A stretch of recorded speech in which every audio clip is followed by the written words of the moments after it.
It is not, my brother. You have had colleagues who are raising concerns.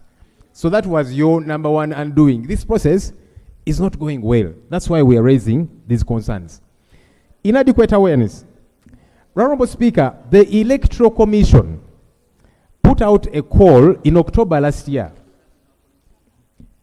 of expression of interest to conduct voter education for the 2025-2026 general elections. This was 14th October. And many stakeholders did apply, civil society organizations and so on, to support the voter education process. But the Electoral Commission has to date not accredited any of them. And yet the Electoral Commission is saying we're using our limited resources to do a few talk shows here and there and that kind of thing to create awareness. But you put out a call to be supported as the Electoral Commission. And here is the letter, signed by the Secretary to the Electoral Commission, 14th October. Why was this call put out? Because the Electoral Commission knows it does not have full capacity across the country to do voter education. And the election process is a process, like I'm saying. It's not just on election day. So I don't know why the Electoral Commission put out this call. Many stakeholders applied to do voter education, and it has not given them feedback. It has not accredited them. It's as if to say that the Electoral Commission is sufficient in and of itself, and yet it is not. Maybe they need to help us understand why. Honorable Speaker,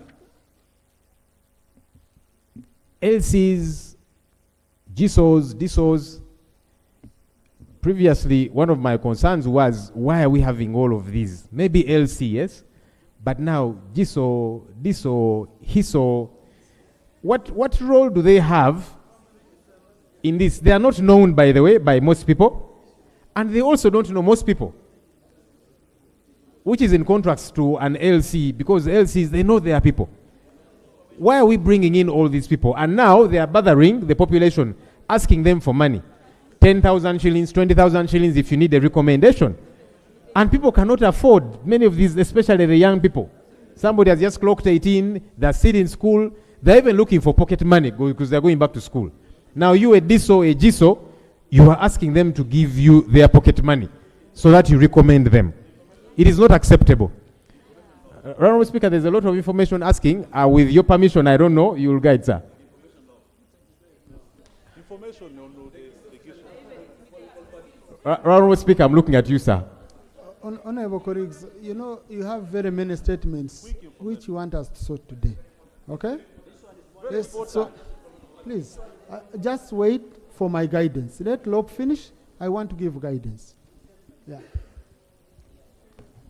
So the Deputy Attorney General's statement did not include that element. Even to say you're going to follow up this matter or task the Electoral Commission, because it's happening all over, and you can hear it is on the NRM side, on the opposition side. People are saying their voters are being asked for money to get recommendation. This is totally unacceptable, and it has got to be nipped in the bud. Honorable Speaker, the process has not commenced in many places, including here in Kampala, where the Electoral Commission is headquartered. So I'm now thinking about deep rural places. In Abim, I am thinking about Bupadengo, Moyo, deep in Kabale, and so on and so forth. It is a worse of situation, because if in Kampala here, and then the Electoral Commission told us that Kampala was given a bit of special attention, that more kits were distributed in Kampala, which is also not true. Honorable Speaker, I was just given information by one of my colleagues, the Honorable Susan Mugabe from Buvuma. In most of these island places, and by then not just island places, there is no electricity, so these kits cannot operate. There is no connectivity at all.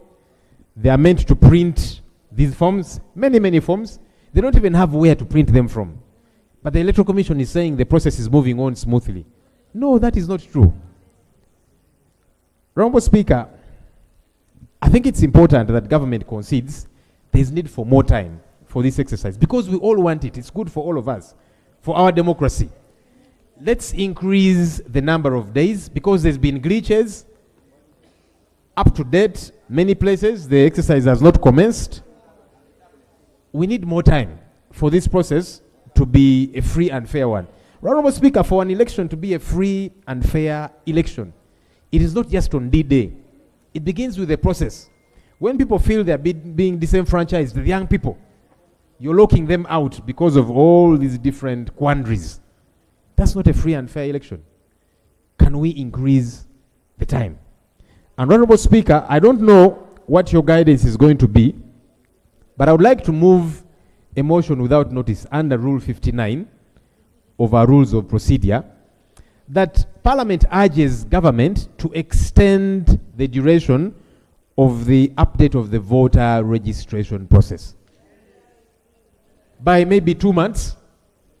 It's important, and well, government can suggest whichever period, but I think what's important is there is need to extend this process because so far several days have moved, the process hasn't commenced in many places. So now on 10th February, the Electoral Commission is looking forward to announcing we have stopped the exercise. And yet the kits won't have reached some places. The exercise won't have been carried out. So I'm hoping that government will find it relevant to extend this process without even Parliament having to urge you, push you around. Find it important to extend this exercise and then sort out the sticky issues, because you can extend the time and then the sticky issues remain and the complaints remain apparent. Thank you, Right Honourable. Thank you, Rob.